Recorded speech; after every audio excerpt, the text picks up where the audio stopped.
Civil servants in Lagos State from grade levels 10 to 14 have undergone a capacity building training aimed at improving service delivery. This training will gather all to rethink, hold habits, embrace innovation, and contribute to a workplace where everyone feels valued and empowered. I encourage you all to engage fully and ask questions and share knowledge. The training exposed participants to critical areas such as data protection and public service rules, equipping them with practical knowledge to enhance efficiency in the workplace. I'm sure a lot of us, we have our smartphones, we have our computers, we are always on our phone, we are generating data. Every day we are generating data. I'm sure a lot of us are on social media platforms. A lot of you have Facebook accounts, you have Instagram accounts. On these accounts that you are constantly generating data. You are uploading profile of yourself, information about yourself, pictures of your loved ones. These are data that you are generating. So all these data, they're actually residing on the server. There are some people that are actually responsible for this data that you actually. Whatever data any organization collects, now they have the responsibility to ensure that it is properly protected. And like I said, we cannot use it other than the purpose of which we have collected. We have categories of public servants. Categories. The state civil service has its own. Within the state civil service, we have the judicial service. We have the local government. We have Audit Service Commission. And of course, when the issue of autonomy for the legislative arm and judicial arm came into being, they also have their own commission. Because before then, Judicial Service Commission is within the Civil Service Commission. The Legislative Service Commission is also within the Civil Service Commission. But the truth of the matter is that the Civil Service Commission is the mother of all commissions.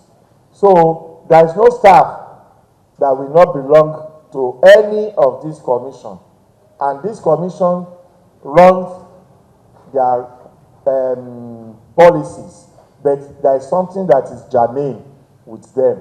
They have the power to recruit, they have the power to discipline, they have the power to promote, they have the power to exit staff at the appropriate time. A positive workplace culture helps employees, in this case you and I as officers. It helps us not just to understand the how of our jobs, but it also helps us to understand the why. And the why is much more important than the how. Why are you where you are? Why are you in this particular cadre? Why are you in that department? Why are you in that unit? What benefits are you offering? What is that thing, what is that value that you've added to your department ever since you've been there? Some of us, we are just there. We are just like a snake that walked upon the surface of a rock, has no impact. When you are deployed away from that department unit, what would they remember you for? What initiative will they remember you for? What creativity will they remember you for? And like I said earlier, the more creative you are, the more you challenge yourself. The more you challenge yourself, the more better you become. The better you become, the more people trust you. And the more people trust you, you excel in whatever you do.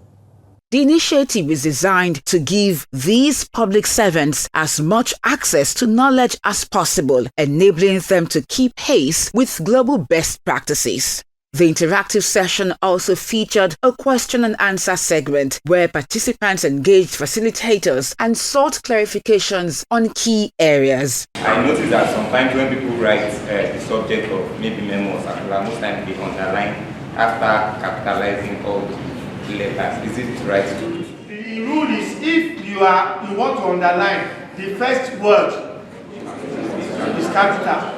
Not every word, then you rule. But if you have used capital throughout, it's overkilling. You don't need to rule it again. You also know that money was coming into the government. So they traced our office throughout the curriculum.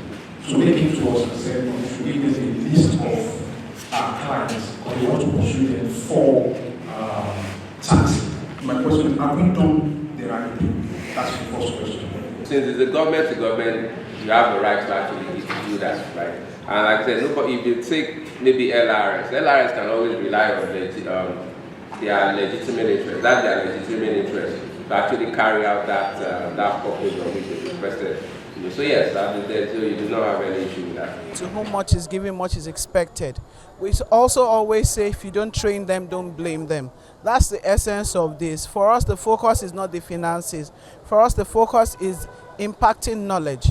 And that's why if you find out what the topics are, you find out we have something on data protection, we have something on public service rules and all that. These are education officers, middle level education officers, grade levels 10 to 14. And the idea is to showcase who we have and let them have access to as much knowledge as possible. It's very, very laudable, and I advise the organizers to keep doing this. This training should not stop. It should continue, because I'm sure that the more we are trained, the better we get. Some of us could have been applauded for writing our memos properly, writing our submission properly. But what I was engaged with today shows that there's still a lot to do. And going back to the office, I want to be a better writer when it comes to submission, memo. With the training, Lagos State moves a step further in strengthening the civil service to deliver quality service to residents.